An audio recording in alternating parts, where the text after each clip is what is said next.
the Stones of Strength podcast, an audio platform upon which we will endeavor to centralize and showcase stories and information related to the lifting of historical and non-historical stones and the ongoing development and re-emergence of stone lifting culture. Well, we made it. Episode 2. Yeah, and I think it's only fair to start this second episode by thanking everybody for the feedback we got from the first episode. When we had the idea for this podcast, we figured, it didn't matter to us how many people listen to this. We know it's not a massive community yet, and we're hoping to do our part in building it, but we didn't care if it was 10, 20, 30 people, 100 people. As long as those 100 people that listened were really, really into it. And that seems to be the feedback. So we just want to thank everybody who not only listened to it, but who reached out and sent us a message or commented on a post and just got involved in this, because like Dale had said at the end of the last episode, this is our podcast. This is the Stone Lifting Community's podcast. So thank you to everyone who is listening and has been involved in the process so far. Yeah, it's been really, really amazing to get the feedback from the community. We've had people reach out from all the corners of the world. I mean, just sort of looking at the analytics from the podcast aggregator that we've been using. I mean, we've had people tune in from Canada, the US, the UK, Sweden, Australia, Germany, the Philippines, Romania, Portugal, Finland, and New Zealand. And that doesn't even include the people who have tuned in over YouTube. And it's just, people have been reaching out. They've been saying they've been excited about the show. They've been excited about stone lifting. People who have been saying that they want to get, a group of people together to start stone lifting in their communities. It's just, it's been pretty incredible. So thank you to everybody who's taken the time to listen to the show, share it, tell people about it, because we really, really appreciate it. Speaking of the stone lifting community, a couple of shout outs in Scotland. A round of new Denny lifters has come through. So special congratulations to a friend, Josh Goldthorpe, who just lifted the Denny stones. He lifted it once, and then his second time, I believe he held it, no hook grip, no sleeves, no belt, no nothing, for 16 seconds. So shout out to him, and also to everybody that participated in the McGregor Stone Lifting Games. I believe that was organized by Jamie Gorian.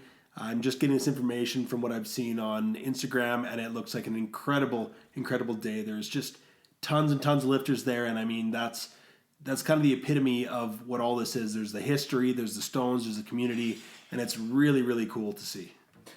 And I mean, Andy Crawford, just a shout out to Andy Crawford, who just shouldered the Ardvorlich, which is an incredible feat of strength. So for people who don't know, that is a 335-pound smooth granite egg, and he put it to his shoulder and is one of maybe 10 people in history that has done so. We've seen videos of elite world-class level strongmen who have not been able to do that. So congratulations. That is incredible. Yeah, and if I'm wrong, please somebody correct me, and I will start the next episode with this correction. But I think he is the first or one of the first non-professional strongmen actually to shoulder that. So huge shout out to him. Yeah.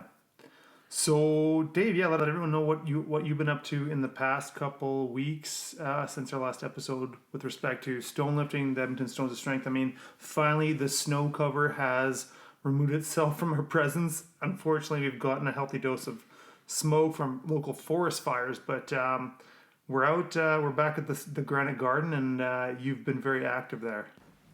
Yeah, the snow is gone, and it's time for us to get at it here. Our Canadian summers are pretty short, but I've been in the bush trying to dig up some more stones, which sounds very strange to anyone not involved in this, but anyone that is, I can understand, and constantly trying to push what we have here, find bigger, better, cooler challenges for us.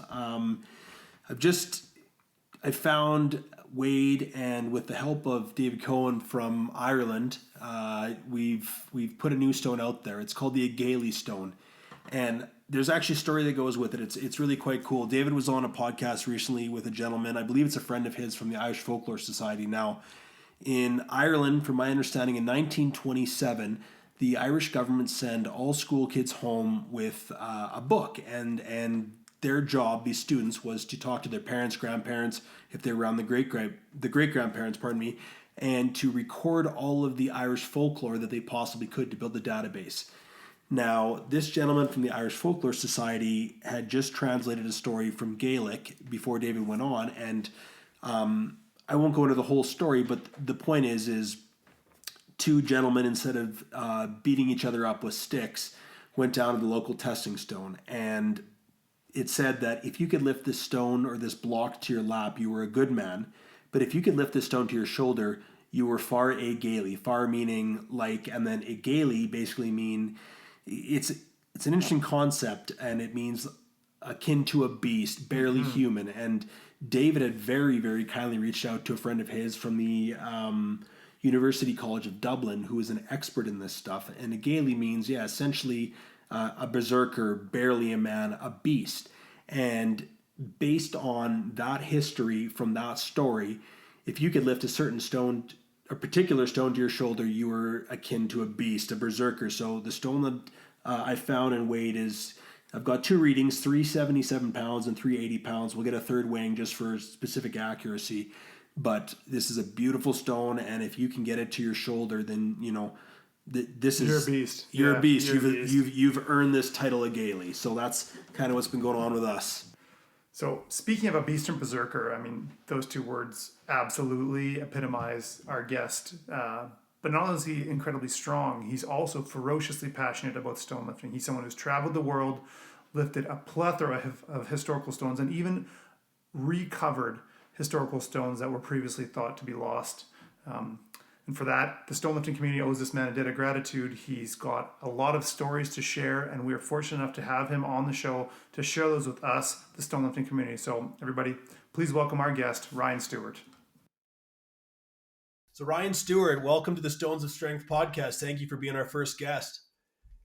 Thank you, guys. I'm very honored to be your first guest, and I'm glad you guys are doing this. It's going to be a lot of fun, and there'll be a lot of knowledge dropped by a lot of guys worldwide, and it'll be great.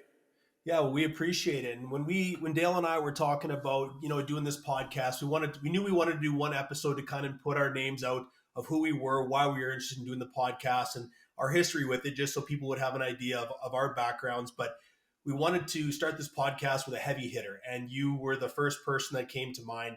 Not only your knowledge, your strength, and the amount of research you've done, but just because you've also been a big part of my experience so far in stone lifting.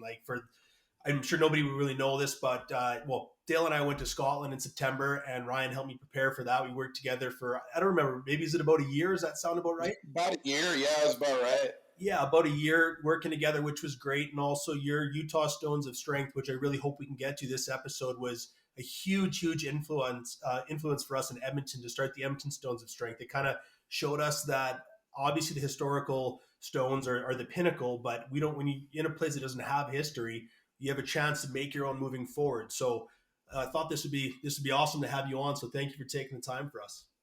Yeah, no, like I said, very honored. I love what you guys are doing, and I'm glad you jumped. Eric Fiorillo, he had his podcast years ago before he died, and there was some good stuff from time to time on there, but then there was a lot of stuff that just was kind of Eric talking over people and stuff, and it kind of got a little brutal. He was a good dude, and he meant well, but I'm glad to see this.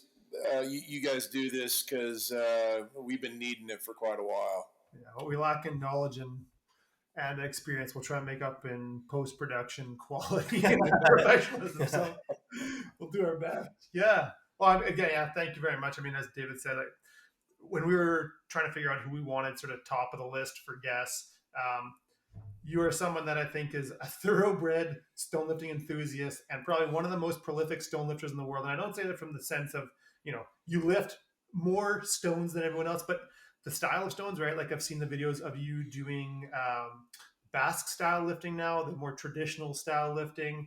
You had the Bavarian style lifting, and then you've traveled the world. And so we're really happy to get you on there. We were sort of trying to bust through that first episode as quick as possible so we could start getting some interesting voices on. So I think we're going to feed that. So we won't hold up the conversation any longer. We'll jump right in and kind of start at the beginning. Like, could you sort of elaborate on what your strength and athletic history is pre-stone lifting, sort of how you found your way to it? I did powerlifting when I was in my early 20s. That was boring me to death, so I moved over to strongman stuff. I really enjoyed strongman, but I wasn't willing to take the drugs to be good at it. Mm-hmm. And lifetime drug-free athlete, and that's kind of where I moved into Highland Games. For one, it was drug tested, drug free for the most part, and it was kind of a perfect storm of athleticism, strength, power, speed, and I liked the fact that it was so hard. It was such a difficult sport, difficult to learn, difficult to be good at, and that really is what drove me to jump into the Highland Games. And I was a pro for 8 years, traveled all over the place, all over the country, Canada, Scotland. Yeah, I love it to death. Still coach it 4 or 5 days a week. I'm out there with Highland Gamers out at the park teaching it, and yeah, that was a great part of my life, and I'll never forget it. And I really consider myself a Highland Gamer for life, first and foremost, and then everything else kind of comes second. Even though that part of my career is over, I retired in 2017, but it was actually that is what led me to the Stones. And yeah, it was a very hard thing to retire from Highland Games, but transitioning over to the historic Stones and Stones in general really made it a lot easier for me. And because I don't know what I would do without Highland Games, and I don't know what I would do without Stones in my life. So, yeah. So what was the exact moment that you mentioned the transition from Highland Games to Stone? So what did that look like? What was your first experience with natural stone lifting or historic stones? So I was in Scotland throwing in 2015. I went over with Nathan Burchett, and we were kind of had a day off, which was rare. We did something like I did 7 games in 10 or 11 days, and they're full games. It was brutal. But I had a day off, and told my buddy and my wife, I'm like, hey, the Inverse Stone is supposedly down the road here, in the Denny's too, and I'd like to kind of go give those a shot. I feel like it'd be pretty fun. And so I actually hit the Inverse Stone first. It was the first historic stone I ever lifted, and it's funny because June, she came out of her house and watched and cheered me on, and then I went in and we kind of had like cookies and tea with her, and signed the book. And I was like, man, this is all really fun and really cool. And then the Denny's were actually still in storage because they were renovating the hotel. And so I knew that they were going to be at the Aboyne Games. They're at the Aboyne Games every year. And so I knew they would be pulled out for one day. So I went to the Aboyne field the night before, figuring that something that big, that heavy, you're not going to just drag them in the day of. And so I went out there, and they were still on the back of this big flatbed truck. And I had a guy forklift them off down to the grass there on the Aboyne field. And I looked at the guy, and I'm like, you know how I'm supposed to do this? He's like, I have no idea. And, yeah, I was like, well, I guess I'll just give this a whirl. And so that was actually the first time lifting the Denny's, was there on the grass at Aboyne. And I missed the way the Denny's were done back then a lot. And I feel it's just a different animal now. And what was the difference, Ryan? Sorry to interrupt. There's nothing to warm up on. You just have the 2 stones, and that's it. And that's the way it was at the hotel even for a long time. There was no pins to warm up with, no nothing. You just walk up, pray to God you're strong enough, and pull like hell. And that's the way it is as well. I was there in September when we went. That's the way that it was as well. There was nothing to warm up on it, so that maybe there was a period in there where they had that stuff. But when we were there in September, it was just whatever bands you brought in your bag, and we just jumped right into it. So that's definitely a cool way to do it instead of a big. Love it. I feel that's the way it should be, and the way it should be forever.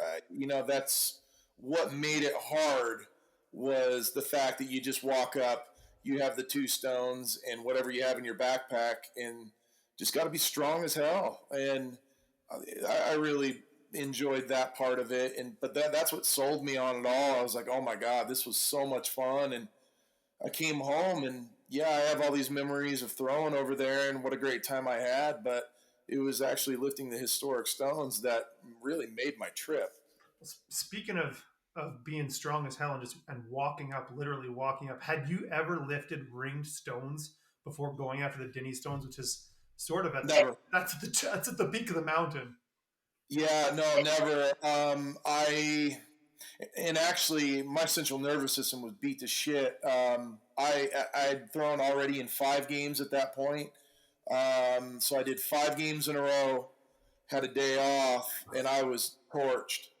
And I actually went into the little convenience store next to the field at Aboyne and just chugged the biggest Red Bull you've ever seen. And so here we go. And yeah, just I didn't get it on the first try, and I did use straps. And the reason why I used straps on that first one was because I still had to throw ideally 3 to 4 more games, and my money depended on it. Mm-hmm. And basically being able to pay for my trip depended on it. So I was like, well, look, I know I'm strong. I know I got a good grip. I know I got a good hook, but I'm not willing to risk losing all the skin on my hand to where I can't throw and make money to pay for my trip. So I did use straps the first time, but I knew I could do it without. Again, just wasn't going to risk it. But then I went back in 2017 and raw dogged it, and yeah, it was good. It was fun, and that first gathering was pretty magical. It really was. That's too cool you were part of that, because that event has evolved. Well, I don't want to say evolved, but it's become quite a really neat thing. And so to be involved in the very first one is just so cool. And I would love to do that someday. Brett Nickel had kindly said that after we had gone that I had an open invitation to go compete there. So, fingers crossed someday that could work out, because it would be amazing. Brett's a great dude. Is there anybody, I mean, the amount of lifts that guy has of those Denny's is astronomical. It blows my mind what Brett does. And having to run a Denny style event at FitCon last week before, holy shit, I was exhausted from moving those damn things around. And he does it every week. Yeah, it's crazy. It's funny because when the day that we were there was 4 athletes or 4 individuals that wanted to pick up the Dinnies, and we're all standing around. We're all nervous as hell, as you can imagine. And then Brett Nickel walks up, just smiling and laughing, just so happy, and walks right up to him and goes and just rips them up, no warm up, nothing. And he didn't do it in an arrogant way. He's the total opposite of that. He's such a nice guy and goes, "Yeah, this is how you do it, fellas, and you guys all get it." And he's just such a positive and welcoming figure involved in such an epic feat of strength. Pretty selfless. Yeah, devote his time to Brett's a great guy. I have a lot of respect for Brett and what he does, and just he is strong as hell and a hell of a nice guy. And the guy that I met that first at that first gathering was Mark Haydock too. The day before, and good God, I mean, he's probably the greatest Denny lifter of all time, and yeah, super nice guy, built for the Denny's more than anybody I've ever seen. Just so strong. Yeah, I actually worked with Mark for a month or 2 months. It would have been back in 2019, I think. He helped me with some programming for a little bit leading up to a competition, and then I got hurt and had to slow things down a bit. But he was such a nice man, and just his power is just ridiculous. Some of the obviously his Denny grip is extraordinary, but he does those wide, very thick axle pull deadlifts as well. Like, I could be wrong, but I believe some of them are maybe even a 5-inch axle, and he's doing a switch grip on them and deadlifting. I don't even want to assign a number to it in case I'm underselling him, but it's an absolute ton. And anyone listening, if you check out Mark Haydock on Instagram, he's just got some just amazing feats of strength. Yeah, he's incredible. People have no idea how strong that guy is. It is mind-blowing. I don't even know how old he is, but it doesn't really matter at any age. That guy is just amazing. Yeah, he certainly is. And so your entry into historical stones was the Dinny stones, and then the Inver stone, which is also, when people talk about cultural and historically significant stones, the Inver stone is right up there. So for those who don't know, it's now located outside the Braemar Highland Game Center, but the Inver stone was the stone that precipitated the creation of a series of strength of test stones called the McGlashan stones, which evolved into our modern day Atlas stone. So it has a hugely important presence in the history of stone lifting and strength sports in general. And you hit 1 and 2 as your first two. First two, yeah, it was crazy. Just lucky. And at that time, yeah, I knew of a few of the other ones, but I didn't know locations or anything like that. And I still had to throw quite a few more games. And then I ended up getting hit by a shot put by a junior thrower and ended my whole trip. And yeah, he hit me right in the knee. He was kind of doing some dumb things, and I could hardly walk and could hardly walk for about a month after I got home, but it was a great trip. It really was. I love Scotland so much. That would have predated Stoneland documentary as well. Is that correct? Yeah. That was a lot of people's introduction to the historical stones is seeing that. And like, I can speak that way for myself as well, like that. And so for you to be there even before that, before kind of this new surge of stone lifting, that's pretty cool. Speaking of amazing stone lifting documentaries, Ryan, you're involved in one for the Utah Stones of Strength, which we'll talk a bit more about later. But for those of you who haven't already, go watch that. Anyone who's not seen that, the Utah Stones of Strength documentary is on YouTube right now. If you need something to encourage you and inspire you to get off your ass and go lift some stones, put that on. It's fantastic. Yeah, Cameron Mayer, who made the documentary, he did a tremendous job. And he's a great guy, and we're looking to do some stuff here in the future too. We almost got it done at the end of last summer. It's something I've been working on for a very long time. I think I'm looking at like 5 or 6 years at this point. And even though the work is now done on it, and we just need to make it happen. I can't give too much information, but very, very, very remote, dangerous location, and very expensive to get there. But we're trying to make it happen. I think it eventually will happen. It's just there's a lot that goes with it.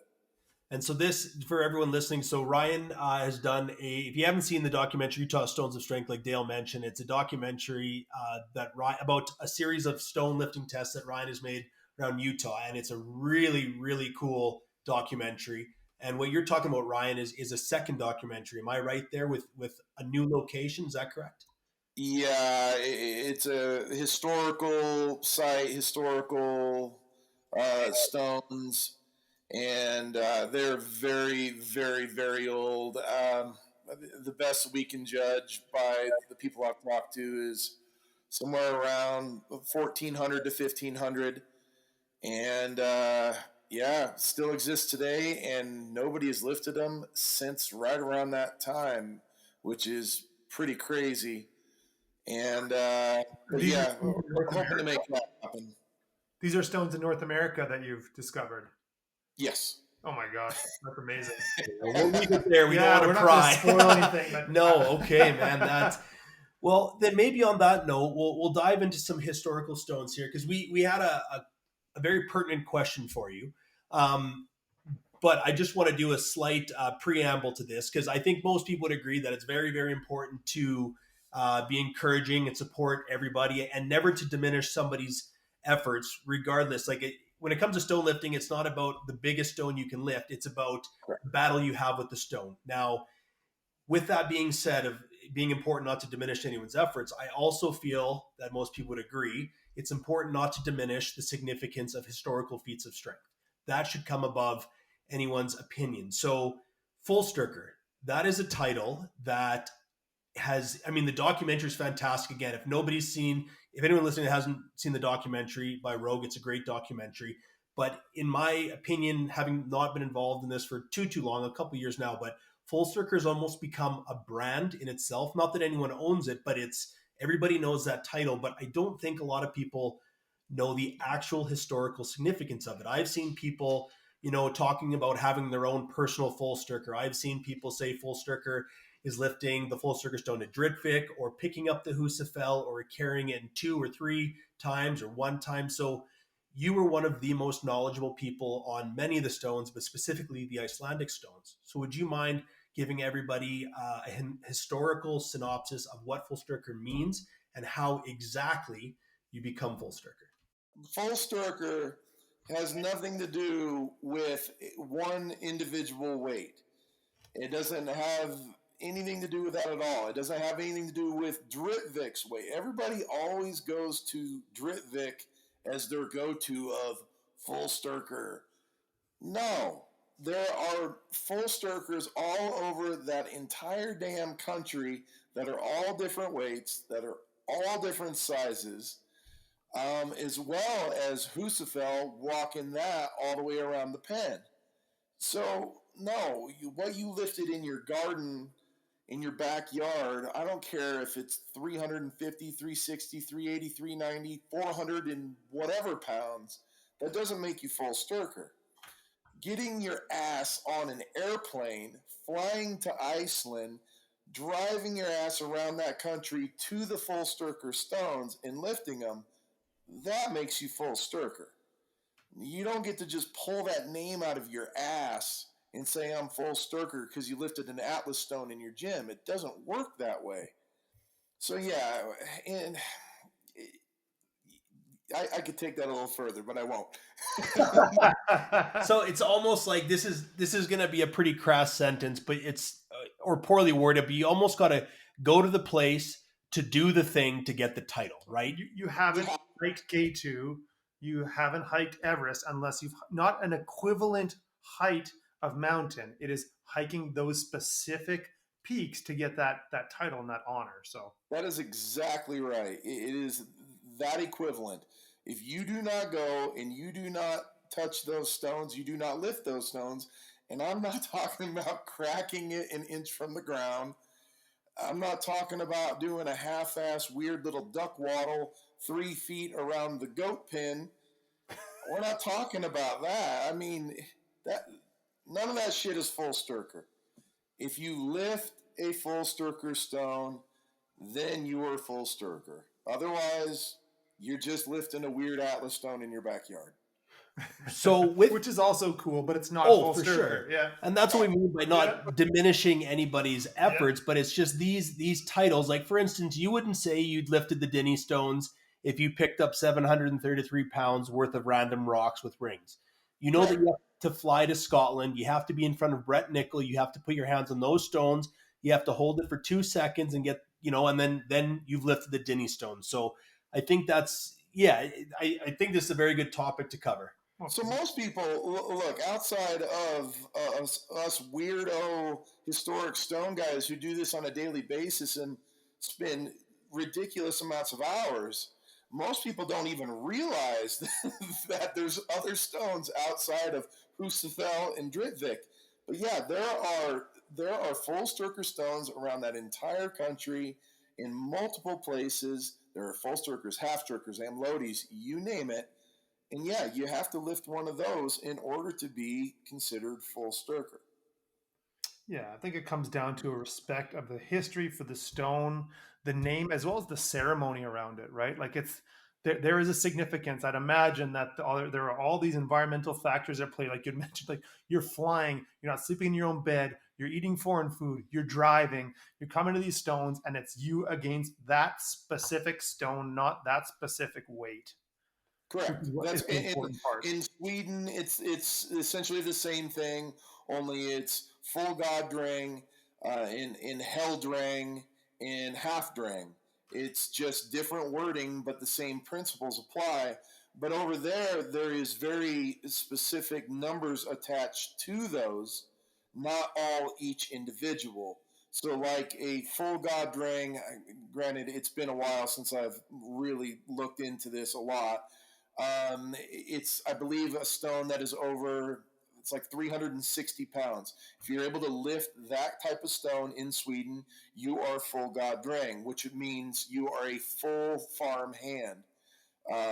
You have full farm hand strength. Heldrang was a little bit less. I don't remember the number. Halfdrang was something like, I don't know, 220, 240, something like that. So, yeah, same principles apply, but there's no designated full God-dring stone in Sweden. It's all the stones. It's based on the weights. Mm-hmm. But What Iceland is not that way. Just to touch on Sweden real quick. Now, with respect to these titles and those weights, was there a specific type of lift that you had to accomplish with that stone for it to count? So, from best we could understand, it actually was only to about waist height.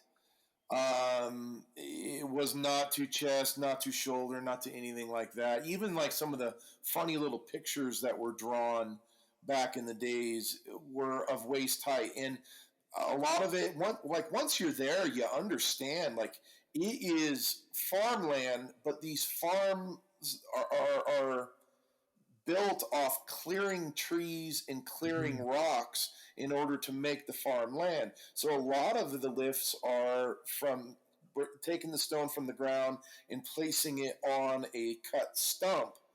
And that was usually right around waist height. If you could do that, you had the ability to load a stone and clear it from the farmland, and then they could use it as a farm. So it all had purpose. It's almost like it was your job interview. Yeah. That's exactly right. Yeah. Yeah, what a cool concept that is. And I guess sort of jumping back to Iceland then, so can you sort of give us a bit of an understanding of what the different stirkeredness levels represent when it comes to sort of your place in society or as part of a workforce, or how that fit into history? Yeah, and whether it was a farm or whether it was a fishing boat, whatever the job required, they would have you lift these stones, and it would represent how much money you made on that farm or on that boat. It would even come down to how much ration, how much food they were going to give you. Because a big dude who's big and strong and who's going to do more work with heavy stuff, he needs more food. And so, yeah, if you lift the bigger stone, you get the better job, you get more food, you have a better way of life, which we need that nowadays. A meritocracy, that sounds quite novel. Yeah. The hippies in tight jeans walking around, I'm pretty sure they can't even lift a little Lodi stone, and they shouldn't be getting $5 a damn paycheck. Well, okay, so what I think is a good time actually for anyone that doesn't know who you are, Ryan. What I think is so fascinating about what you do is obviously so far in this discussion you've displayed your incredible amount of knowledge, but what I think is so cool is how you, outside of all of your strengths you have, is how you've done so much research. And please correct me if I'm wrong, but there are stones in Iceland that you have, almost rediscovered. You've flown there, found where they should be, and lifted them for the first time in many hundred years. Can you please correct me if I'm wrong there and maybe explain to everyone listening a little bit about that? Because I think it's so fascinating. Yeah, so between me, Nick Whalen, and Sean Urquhart, we've put in a tremendous amount of time going through and finding these stones, finding these historic stones that really were going to be lost to time. And I'm very proud of the fact that we have saved many of these stones and making people aware of them and getting other people to lift these stones keeps this alive. It keeps the knowledge alive, but more than anything, it keeps the earth from swallowing these historic stones. And we saw on many occasions, we'd walk up to a set of stones that has not been touched in 400 years. Oh, man. And they're almost gone. They're almost completely swallowed by the earth. And we have to dig them up. And it is essentially strongman archaeology, hunting them down, finding them, getting them back where they can be lifted and not be swallowed by the earth.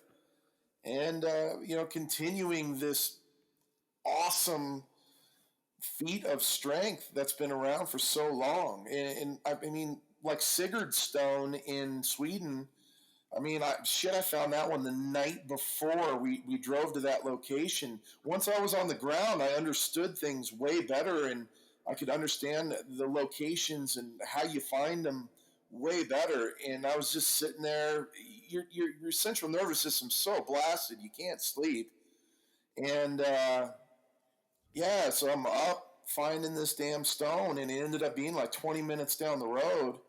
And we drive over there, and this thing was probably 3/4. I got pictures, and I'll repost them, but the stone is about 3/4 swallowed by the earth.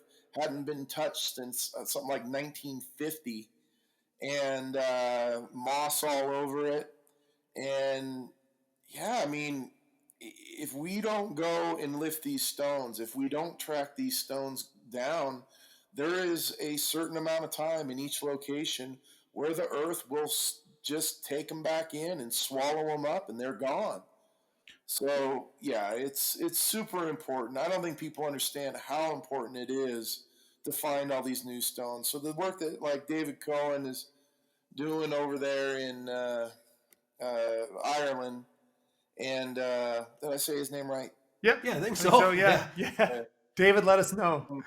Yeah, with him and yeah, you got Jamie Gorian doing a great job over there in like North US.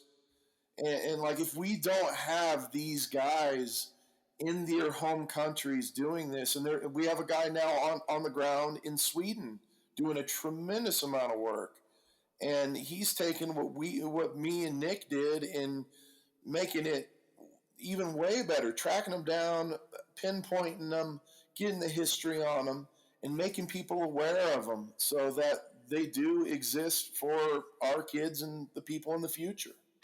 So, like Ryan, why is this so important to you? Like, what drives you to take your time, your money, spend up your mental bandwidth to go and uncover these stones? Like, yeah, really, like, what is getting you up and getting you across the ocean to go on these treks to find these stones?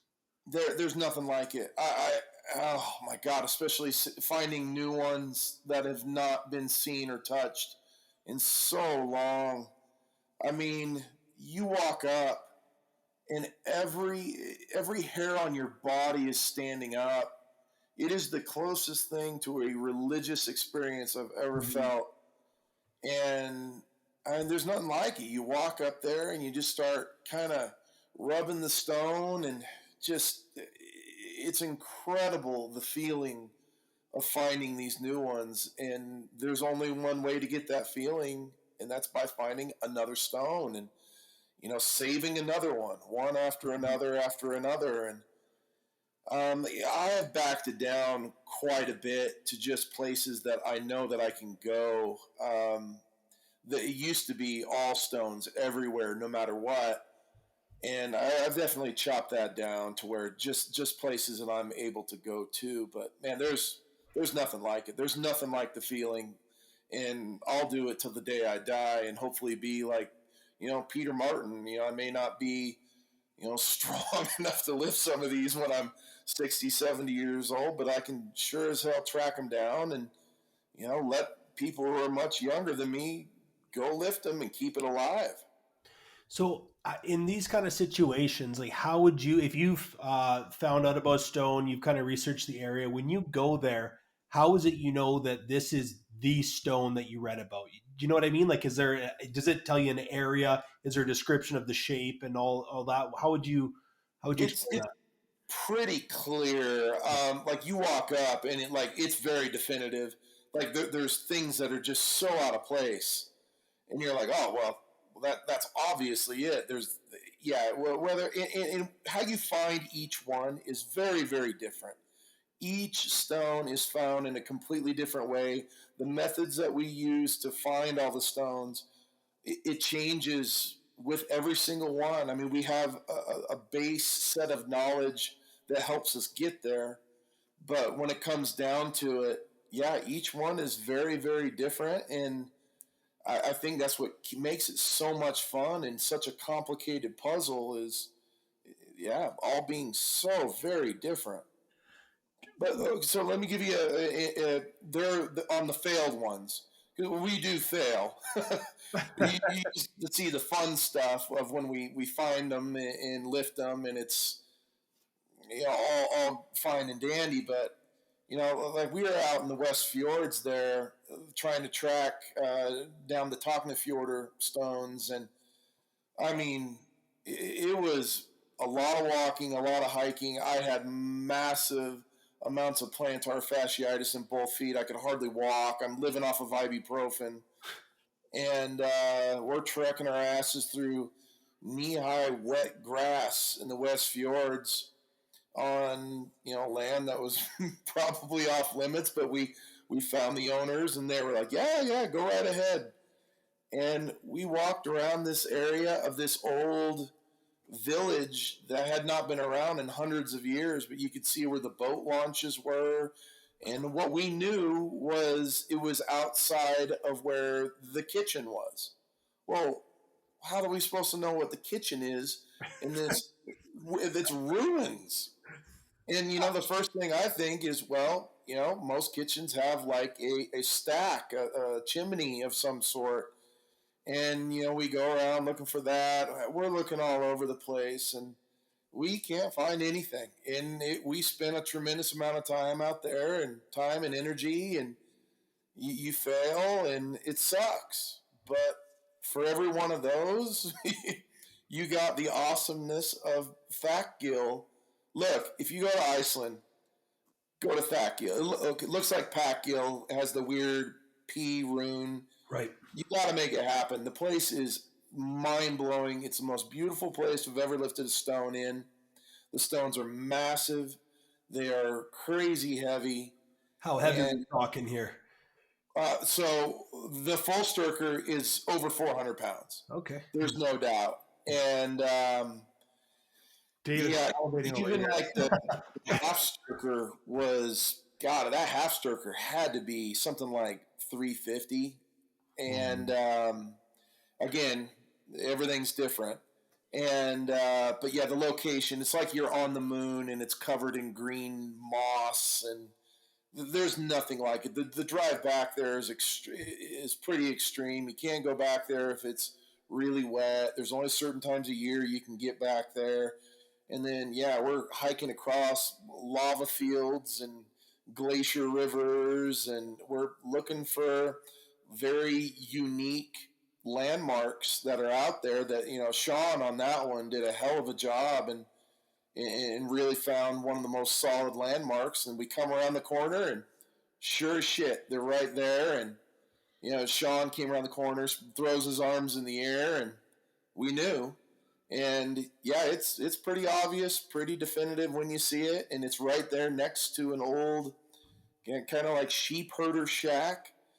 And man, it's awesome. There's nothing like that feeling. I can only imagine, like any of the stones that Dale or myself have done were recently in Scotland, but you walk into the area where the Fianna stone is, and like your point about the closest thing to a religious experience, because I'm not a religious person, but that feeling there's almost like a memory in that land. And maybe it's how much we've built it up in our own head, but I do truly feel like there's a feeling when you go there and you touch that stone. People have been doing that for many, many hundreds of years, and it's just a cool thing.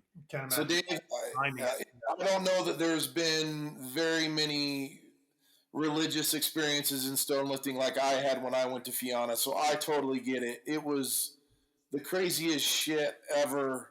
I'm driving like a damn rally car through the Highlands of Scotland, and it's raining like hell as I go up that glen, and all of a sudden I come up over the peak, and I look down, and the sky completely opens up, and there's just one clearing in the sky where the sun's beaming down right on the Fianna stone. Come on. Oh my God. And I get out, I lift the stone, there is sheep and deer shit everywhere.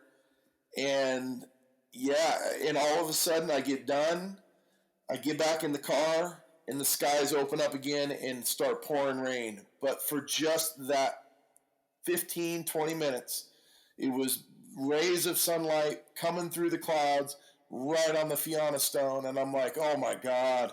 You're being invited to test yourself. You're being invited. Yeah. Well, to circle back on just the time and effort and money you've spent in rediscovering a lot of these stones. I mean, from the rest of us in the stone community, like, thank you, because it's incredibly important what you're doing. And to be honest, I mean, there's not a lot of people that would be willing to put themselves through that to rediscover some of this history and make it available for the rest of us to enjoy. Should we be so lucky? So, thank you for that. No, thank you, and I definitely appreciate it. And I'll tell you what, take my money. You can take all my money. I'll spend every last damn dollar doing this. Yeah. There's nothing like it, and nothing will change that. There's not any amount of money in the world that I wouldn't spend to go do all this stuff. It is the best. It's in our limited experience feel pretty similar for sure, and we haven't found a single one. But maybe with that, maybe I know we touched on it earlier, and I apologize for bringing it back. But let's Utah Stones of Strength. So we gave people earlier just an idea of what you've done. Now we've discussed the historical ones. Can you maybe give everyone an idea of your train of thought when designing these Utah Stones of Strength and what your plan and your vision was for it, and how that actually turned out in comparison to what your goals were? So the way that it all evolved was there was a buddy of mine. We used to take the long 5-hour drive from Salt Lake to Vegas for the Vegas Highland Games. We used to talk about, creating our own stones of strength. For many, many, many years. And after getting home from Scotland in 2017, after the gathering, and then I ran through and did something like 8 or 9 stones in a 24-hour period. And I came home and I was like, well, I think it's time to kind of get this dream alive, and started putting in the work on it. And it really has turned out to be an awesome thing that a lot of people enjoy, and I love it. And every time somebody posts them lifting one of the Utah Stones of Strength, I mean, it's building history, and I love every bit of it. And I never thought it would become what it has become and how big it's become. That the fact that we have people traveling from other states, other countries, coming in to lift these stones, and it really makes me feel good because I put a lot of work into it. And very beautiful locations, very beautiful stones, and yeah, it's been great. And it seems like everybody gets a pretty good family experience out of it too, which makes me feel good because the time I got to spend with my kids putting it all together, they were with me every weekend finding these stones. They call my wife and she's like, "What are you guys doing?" They're like, "Well, we're going stone hunting again." And for them, it was just everyday life, and they loved it. They got to go play and have fun and watch Dad do stupid things, but yeah, seeing these other people bring their kids and their wife and their family out to watch them lift the stone and have them all be a part of it, it's been pretty special, and I really love it. Was there a small select group of people that were stone lifting enthusiasts in Utah prior to the creation of the Utah Stones of Strength, or did that community really develop after those feats of strength were established? I would say it developed after. There was a few of us, maybe 2 or 3, that really knew, I guess, what we were doing and what the experience was going to be. Being that I'm a psychopath when it comes to this stuff, and that's all I can think of. Called passionate. Yeah, that's probably a fair word. Yeah, it's man. Stone lifting turns you into a weird person, and you love weird things. But it's all awesome, and it's all good. But it just evolved out of like 2 or 3 of us, and I put in a tremendous amount of work, but it worked out well. Locations are beautiful, stones are beautiful, and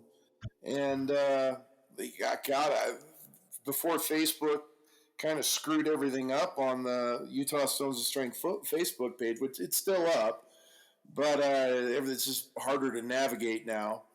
But there was something like 250, 300 successful lifts at that time. Wow. And they were all individual lifts. I wouldn't take anything that was a double. And I would take the picture and post all the pictures of the people doing it. And yeah, it's been great. That's awesome, man. And like, again, I touched on it prior, but just that was such a huge influence for what we're doing locally. And obviously yours are around the state and ours are kind of in one area, but it's still more about, at least the way that I look at what we've done so far, about bringing the community together, creating new lifters in that community. And like we had one fellow that came on Saturday. We had a little session there, and he just looked around, and there's stones everywhere. He's like, "This is so cool." And he lives in St. Albert, which is basically an outskirt of Edmonton, and so it's probably 35 minutes to get to where the stones are for him. And he goes, "I'm just going to come here with my kids and let the kids run around." And that's what my little guys were doing. We're lifting stones. I made my guys little wood swords, and they're being kids in the bush beating on trees and stuff with their little swords, and we're lifting, and there's a community building out of it, and it's about bringing stone lifting exposure as well. So it's just tip my hat to you, because you've kind of put that on the map of a lot of people, that we can do this and build our own thing moving forward. So I think it's really cool. No, I'm glad, and I love seeing it. Like when Sean did his Ohio Stones of Strength, and I know, that hasn't had a lot of lifts, and I don't know why. Maybe people just there aren't as into it. I think we are very fortunate, me and you guys, to have absolutely beautiful locations. And there's not so much beautiful locations in Ohio, so I get it. But yeah, we're super fortunate to where these are places that people would want to go, even if there wasn't an awesome lifting stone there. And yeah, so it works out really well. So I think, I mean, what is your ultimate goal then with Utah Stones of Strength? You're going to keep adding stones, or where do you want to take it from here? The last stones that I put in were the Escalante, the Hogsback stones, which, oh my God, I would love to have you guys here and take you down there. It would blow your mind. It is. Someday, yeah. Oh man, We'll travel. Yeah. that location is so awesome. The stones are awesome. Everything about that area, and I'd always kind of had it in my mind to put one of them down there, because I'd go down there with my family, and we'd camp and do all these awesome hikes. And every time we drive through that area, it is a stone lifter's paradise. And I'm like, oh my God, I've got to put one down here. And that was the last extension, and that'll be it. I don't think I'll add any more. I mean, shit, I would say the way that we're stacked right now, there's enough stones that, I mean, when I say it's the equivalent to Scotland, it's not Scotland. There's not an equivalent to Scotland. But the distances between the stones, the fact that it's going to take you more than one day, it's going to take long treks. I mean, it gives you that feel as if you were in a Sweden, if you were in a Scotland. Yeah. Iceland's a whole different animal. There's a lot of driving there that is pretty extreme between stones. But yeah, it gives you that experience without having to drop thousands and thousands of dollars. And yeah, it's something you get to do with your family. It's pretty awesome. But I probably will not put in anymore. It's probably, I feel like it's done and it's good the way it is. It gets enough lifts and enough attention the way that it is. I don't feel like I need to add more. More isn't always better. Stone, a special location. If all of a sudden I see something that has to be put in, that's what it would take. Yeah, more isn't always better. And it seems like you guys sort of run the gamut of the different styles of stone lifts you can do, right? Like you have the carries, you have the half lifts, you have the stone to plinth equivalents. Like you guys kind of have it all there. So yeah. And it's crazy the amount of lifts that like Chinese Arch gets, where you have to walk the 240-pound stone up through the arch and back 152 feet. That gets more lifts than probably any of them, which blows my mind because it's miserable. But there's a lot of people out there lifting that stone and giving it hell. And we even had our first female be a successful lifter not too long ago too, which is just awesome. Man, speaking of that, little off subject here, so I'm sorry, but you guys have a hell of a woman lifter. I knew exactly what you were going to say. I knew exactly Sarah. Where you were going with She's that. So strong. Oh my God, dude. I saw her videos. I was like, is this for real? Holy Yeah. shit. And I don't know if we have any videos of her carries. Like, she is a rucking machine, and so her picks are extraordinary, as you've seen. But her ability to actually move that weight is she is very, very strong. She's so We hope to strong. actually have her on one of these days. Oh, She's just a powerful athlete and a very, very good person. oh my God, man. Awesome. So when you see her, tell her I give her all the thumbs up. Her lifts blow my mind. She'll be hearing this. Awesome. So, yeah, she'll be hearing this. Yeah. Good Well, deal. maybe now's a good. So at the end of the episode, we want to do something called the Gauntlet, which is a bunch of rapid fire questions. But just really quickly before we get to that, I want to pick your brain on something.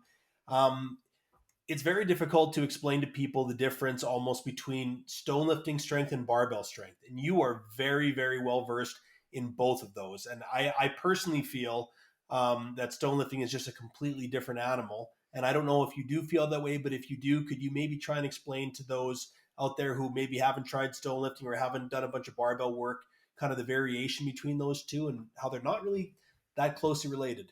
You know, I've seen guys who are tremendously strong on a barbell.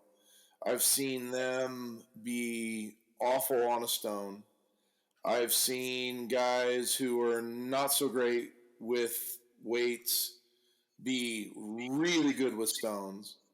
It really varies from person to person, and I feel like it's actually more mentality. It's not so much strength level. When you have the ability to turn your brain off and just think destroy on these stones, that works I know the thought really process. well. Whereas Yeah. if you're one of these guys with a massive deadlift and you come up, and the second I see them start kind of fiddling and touching and rocking and moving the stone, it's done. I know they're done. It's over before it's even started. Because if they're tentative, it's over. You have to go in with the mentality of just completely plow this stone or it's not going to move. Yeah, there can't be any question in your mind. You were going to say something, Bill? So we tried to explain the difference between barbell sports and stone lifting last episode, and we had a gentleman whose Instagram handle is Haggis Son of Jules, who reached out to us, and we were chatting a bit. And one of the things he touched on and he articulated beautifully was about the difference that he has experienced between barbell sports and stone lifting. And so he was saying, the puzzle and the deep time aspect of stones demands humility and patience. That isn't there when the goal is all about the numbers. Which is one way to look at it, right? Someone like me who doesn't have an experience barbell lifting, right? I'm not going in there. I really don't know what to expect and how much I'm going to lift. So I'm going in there. I'm trying to figure it out. If I can't lift it this way, let me try it this way. Try it this way. But your angle, being someone who has a serious strength background, who's incredibly strong, is just get in there and go for the throat. Yeah, go for the throat. That's the first thing I tell anybody who's coming to lift the stones for the first time at our gym, which we've got serious amount of awesome stones. And first thing I tell them is, you do not be tentative. Mm-hmm. It is 0 or 100. There is no in between. Yeah.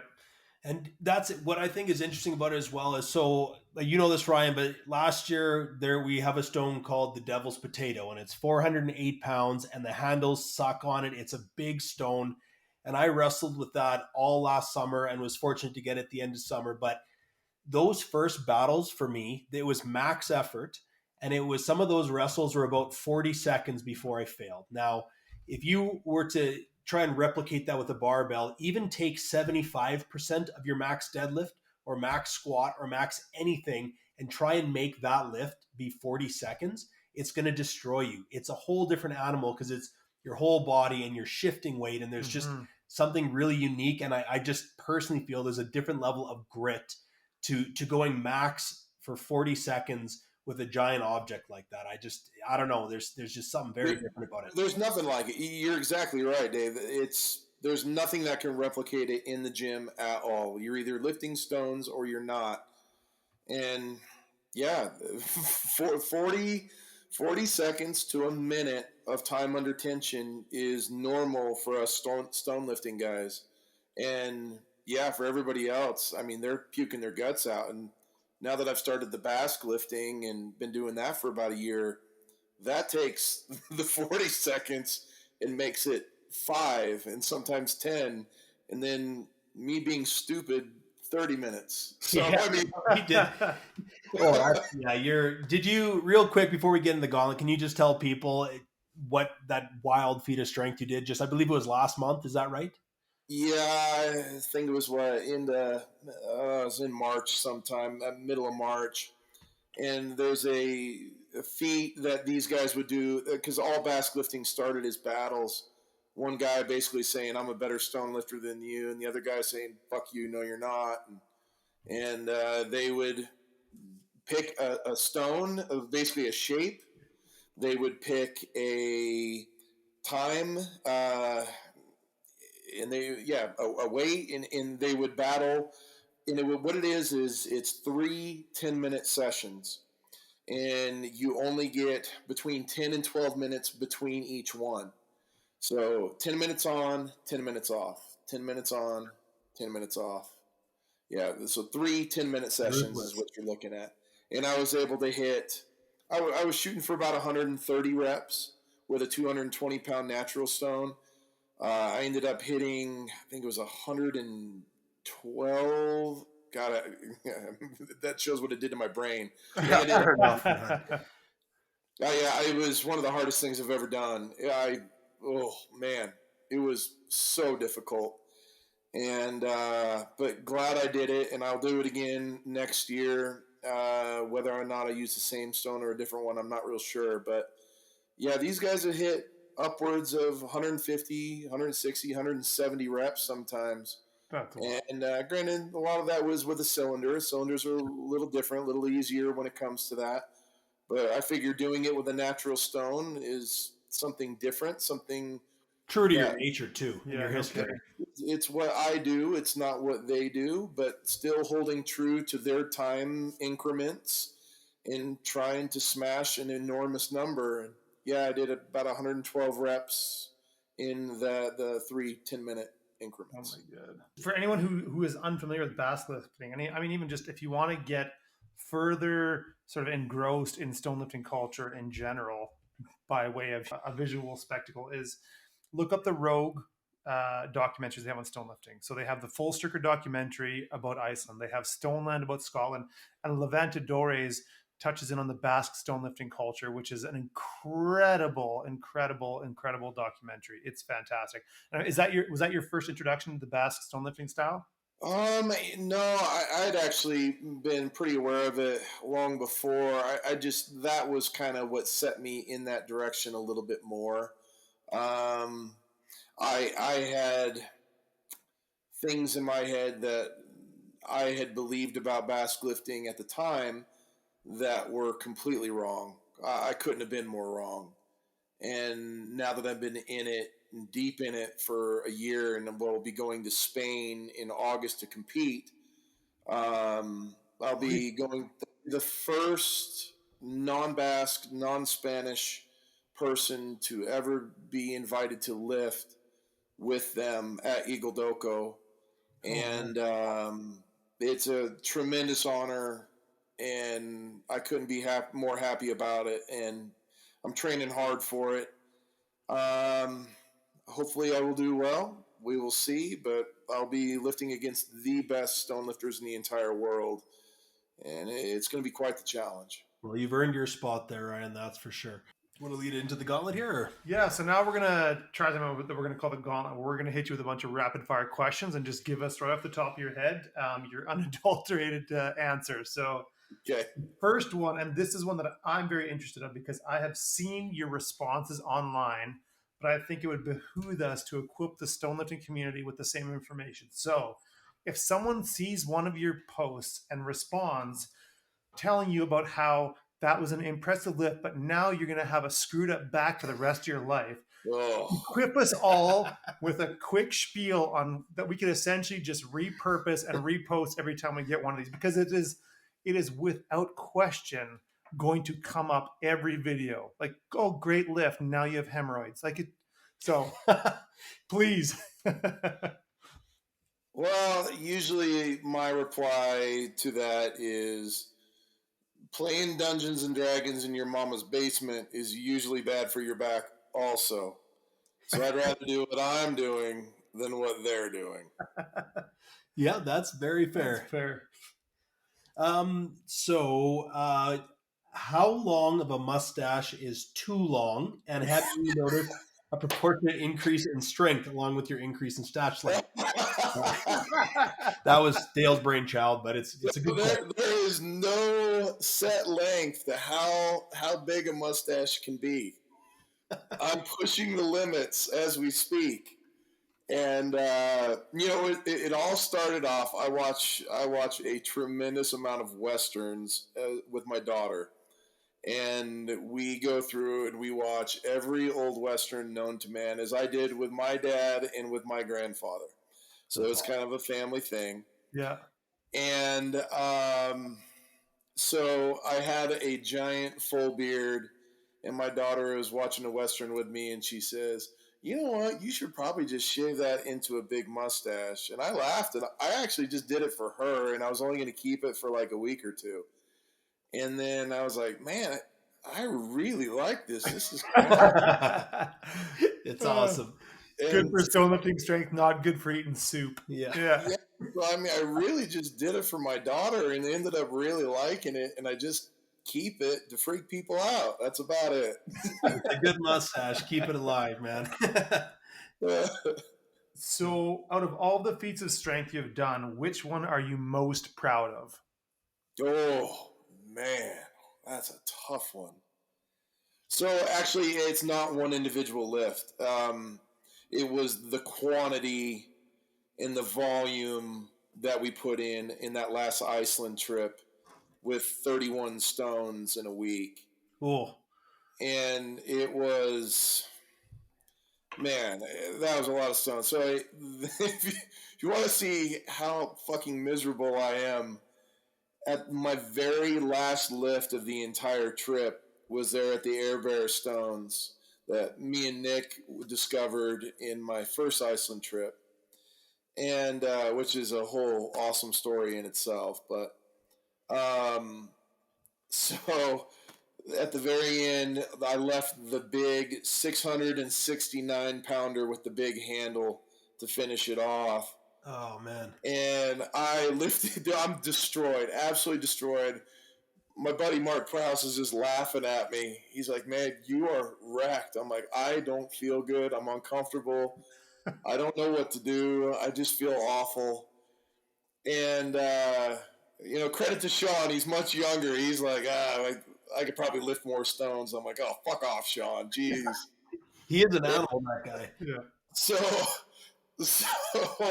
I go and I get squat wraps, knee wraps from the car, and I have to wrap both groins to keep them from blowing out. But look, I'm all in, and if I rip something off on Stone Tour, I'm okay with it. As weird as that sounds, It's like what I picked for. Yeah, it's part of the deal. And if I blow a bicep, if I rip my groin off, tear a hamstring off the bone, that's just part of the game. I don't fucking care. And but I wrapped my groin up as tight as I could, and basically I had one last lift, and I'm like, I'm just going to give this my all. And I actually got a better lift than I did the first time on those stones, the first Iceland trip, and it went really well. But, man, it is just, it's the quantity, the 31, short period of time, circling the entire country. And, I'm probably most proud of that. Yeah, that's an unbelievable amount of. You went for the throat, right? Like you said.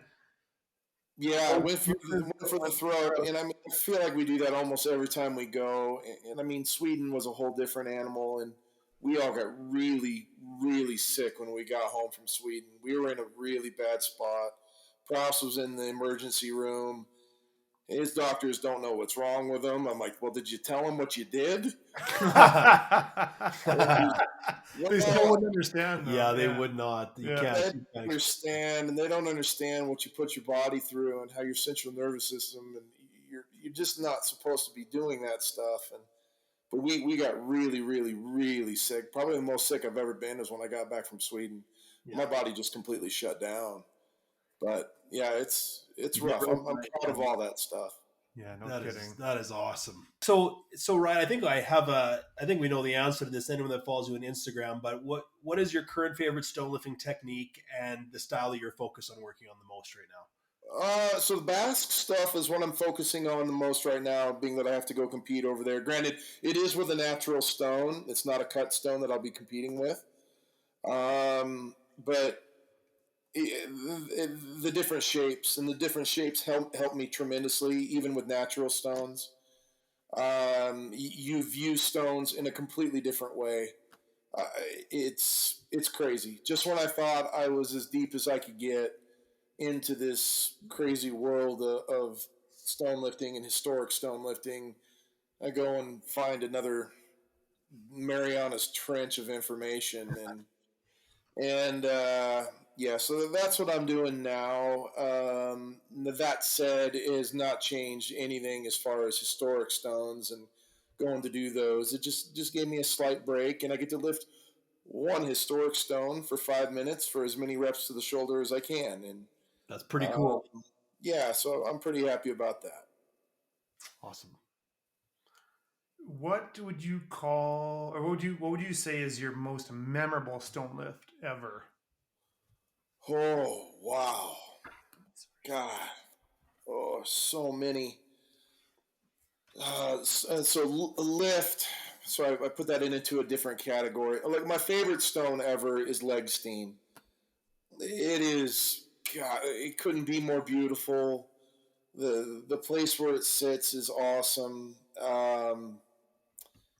It's hard. It's really hard, man. There's a reason why nobody goes to do that stone, and there's a reason why so many people fail, don't get it around the farmer's grave. Legstein is a hard son of a bitch of a stone, but it is my absolute favorite. And there's just something about that stone that landed in my wheelhouse, even though it was near the end of the trip. And doing Legstein and seeing how hard it is for other people, I'm very proud of that one, and it's probably my favorite lift. For those who don't know, given the sort of haunting context associated with making the rounds with the stone. So, it's an old farmer, and he made a deal with the devil, and the stone has to pass around his grave. What is it? I think it's 100 times, and in order to release his body or release his soul to heaven. And I think me and Nick were like 44 and 45, something around there.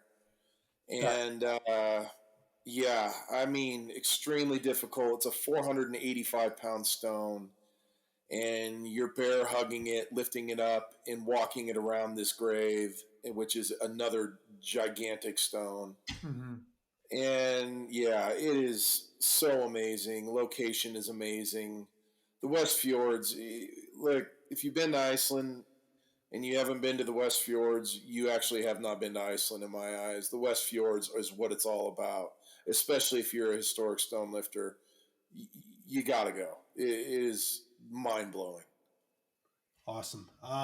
So maybe we'll finish off with what I feel is one of the most important questions or topics. Would you rather fight 2 geese or 5 raccoon? Oh, let's see. Geese are fucking assholes. That's They, not accurate. my grandfather's farm when I was a kid, he had 2 geese, Tawny and Tolly, and they used to bite me and torment me on a regular basis. So I'll take the raccoons. I was like 4 years old, and I still remember that. Yeah, we got them everywhere up here. They are assholes. But the real last question, and I've been quite outspoken on this myself, and I know you feel the same way, and I feel everyone should. But why is it important for everybody to treat historical stones with respect, not drop them or slam them or just disrespect them in any way? Use tacky. Anything like Yeah, that. I mean, everybody needs to approach the stones in this way. They should be in a museum, and we're lucky that they are not. And so they need to be treated as such, like they are a museum piece. Now, that said, look, it's hard, and I leave it up to the discretion. I am not a Nazi on this. I leave it to the discretion of the lifter himself. And if he feels like the situation allows for a different type of set down due to the softness of the ground, I would love to be able to lift every stone the way that James Graham does. I think it really varies from person to person. It varies from stone to stone. It varies from place to place. The way that Martin Jancis lifted Strathmore of Durness the other day was perfect. And I think it's what we should all strive for. But I will say, for the guys that are shouldering stones, it's hard, man. It's hard to put it down and put it down right. And I almost feel like the way the guys are bringing crash pads, that should be a regular thing. Bring crash pads, and does it look as pretty on camera? No, but you're saving the stone. So if you're going to shoulder stuff, I mean, try to make that happen. If you can't do that, if you're on stone tour and it doesn't allow for that, just be as safe as you can. And each stone's going to be different. Look, when I first started, I didn't have a full understanding and full grasp of how these stones should be put down. And I'm not proud of some of my early lifts. And I feel like they're almost downright embarrassing. And, but that's how we all start. And it's our job, me, Dave, Sean, whoever. It's our job to help teach how important these stones are and how careful you need to be. But every situation is very different. I really try to give everybody the benefit of the doubt. And if they see the situation as a soft ground, a soft sand landing, or, real squishy, I'll give them the benefit of the doubt. It's okay. And I'm not trying to be hard on people, but then it's the ones that are just blatant assholes about it that I can't stand. And they can go straight to hell. I can't stand any of those guys. They know who they are. There's ways to, like, we flew from Canada to Scotland, which is a very long way, and only carry-ons. And I brought 2 towels in exchange of, I could have had clothes or anything. And so we had those there, not only to dry the stones off, but also as a landing should we need them. These accommodations can be made, right? Yeah. So if the place that the stone is sitting does not seem ideal for you to lift it, if you think it's going to push you to your absolute physical limits, see if you can shift it over somewhere else. Like, assess the environment around you, find the best spot to lift that stone within proximity to where its resting place is, and like you said, do the best you can. Yeah, and look, I about tore my knee off in Iceland lifting Clofey the first time because it was sideways rain, 35 degrees, freezing cold. And look, that plinth, even though it's not very high, if I slam that stone onto that plinth, something is going to break. And I chose to potentially lose my fucking knee versus break a historic stone that is as historic as Clofey. So you just got to make the right decision. Just make the wise decision. And it's going to be different for everybody. for sure. Well said. Ryan, well, let's turn it over to you for the last word. Like, any exciting news, any interesting things happening on your side of the world as it pertains to stone lifting? So I'm going to continue tracking down historic stones. Some days I do want the volume of another big stone tour. I love the grind. I love the pain. I love the suffering of those stone tours.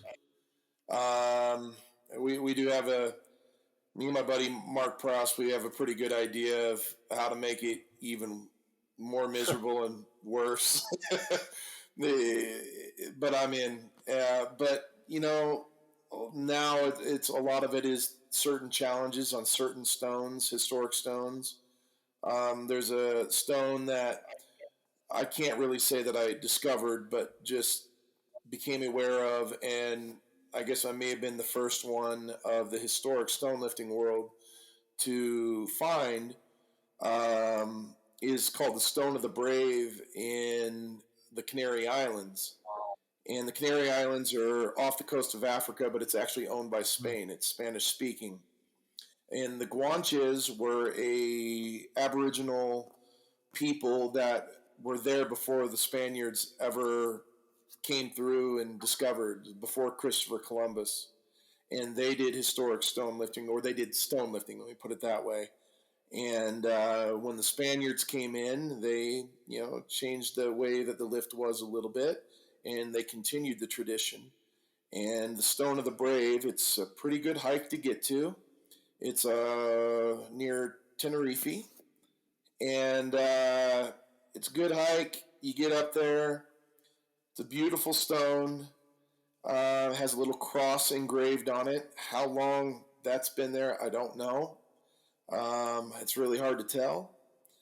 But the challenge is a 330-pound stone, and it is to be put not just to the shoulder, but behind the neck, and then brought back down. So not only is it heavy to get to the shoulder and to start with, but to have to put it back there and do it in that form, that fashion, is going to be very hard. And that floats my boat. But I don't know that I'll ever be able to get out there. I hope. Yeah. You never know.